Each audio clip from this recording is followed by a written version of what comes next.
नमस्कार मैत्रिणींनो, आपल्या सर्वांचे मनपूर्वक स्वागत आहे। हिंदू धर्मामध्ये प्रत्येक महिन्याला विशेष महत्त्व आहे, पण त्यामध्ये आषाढ महिना हा अत्यंत पवित्र आणि भक्तिमय मानला जातो। याच महिन्यात सुरू होते पंढरपूरची महान वारी। लाखो वारकरी ज्ञानोबा माऊली तुकारामचा जयघोष करत विठुरायाच्या दर्शनासाठी निघतात। याच महिन्यात देवशयनी एकादशी येते आणि अशी श्रद्धा आहे की भगवान श्री विष्णू 4 महिन्यांसाठी योग निद्रेत जातात। पण आषाढ महिन्याचे महत्त्व एवढ्यावरच मर्यादित नाही। या व्हिडिओमध्ये आपण जाणून घेणार आहोत आषाढ महिन्याचे धार्मिक महत्त्व, पौराणिक कथा, कोणत्या देवाची पूजा करावी, कोणता नैवेद्य अर्पण करावा, कोणती कामे करावीत आणि कोणती टाळावीत, आणि या महिन्यात मिळणारे आध्यात्मिक फळ।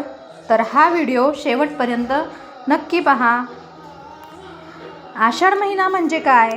तर हिंदू पंचांगातील चौथा महिना म्हणजे आषाढ। साधारणपणे जून जुलै महिन्यात हा महिना येतो। पावसाळ्याची सुरुवात, शेतीची तयारी आणि भक्तीचा उत्सव यामुळे हा महिना अत्यंत महत्त्वाचा मानला जातो। आषाढ महिन्याची पौराणिक कथा काय आहे ते आपण बघूया। तर पद्मपुराण, स्कंदपुराण आणि इतर धार्मिक ग्रंथांनुसार आषाढ शुक्ल एकादशीच्या दिवशी भगवान श्री विष्णू क्षीरसागरात योग निद्रेत जातात। यालाच देवशयनी एकादशी म्हणतात। या दिवसापासून चातुर्मास सुरू होतो। 4 महिने देव विश्रांती घेतात आणि कार्तिक शुक्ल एकादशीला जागे होतात। त्यामुळे या काळात विवाह, गृहप्रवेश यासारखी अनेक शुभकार्ये पारंपरिक श्रद्धेनुसार टाळली जातात। आता पंढरपूर वारीचे महत्त्व काय ते आपण बघूया। तर आषाढी एकादशी म्हटले की सर्वप्रथम आठवते ती पंढरपूरची वारी। संत ज्ञानेश्वर महाराज आणि संत तुकाराम महाराज यांच्या पालख्या हजारो किलोमीटरचा प्रवास करून पंढरपूरला पोहोचतात। लाखो वारकरी टाळ मृदुंगाच्या गजरात विठ्ठलाच्या दर्शनासाठी चालत जातात। वारी म्हणजे केवळ प्रवास नाही, तो श्रद्धेचा, समानतेचा, सेवाभावाचा आणि भक्तीचा महासागर आहे। आषाढ महिन्यात कोणत्या देवाची पूजा करावी? तर सर्वप्रथम श्री विष्णू यांना ओम नमो भगवते वासुदेवाय या मंत्राचा जप करावा। तुळशीची पाने अर्पण करावी। नैवेद्य कोणता दाखवावा? तर खीर, दूध, साखर आणि पंचामृत। त्यानंतर श्री विठ्ठल रुक्मिणी यांचे नामस्मरण करणे अत्यंत महत्त्वाचे मानले आहे।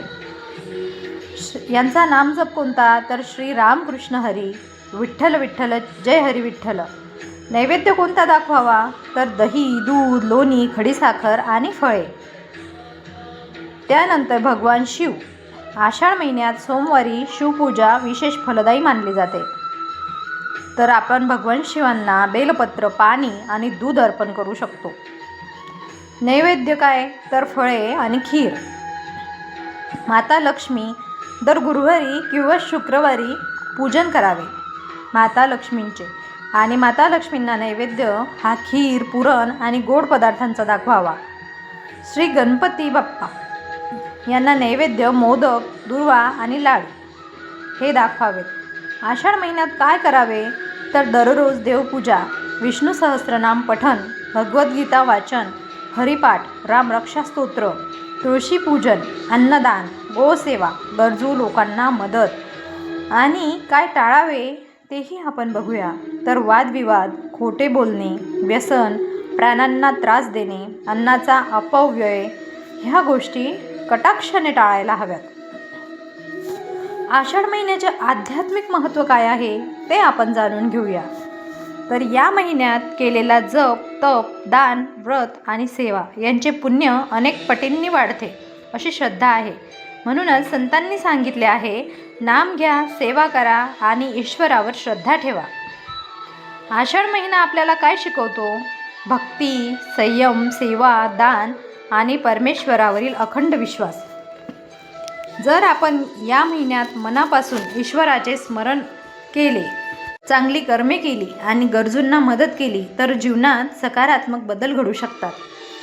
जर तुम्हाला हा व्हिडिओ आवडला असेल तर व्हिडिओला लाईक करा, आपल्या मित्रपरिवारासोबत शेअर करा आणि अशाच धार्मिक, पौराणिक आणि प्रेरणादायी माहितींसाठी आपल्या चॅनलला सबस्क्राईब करा.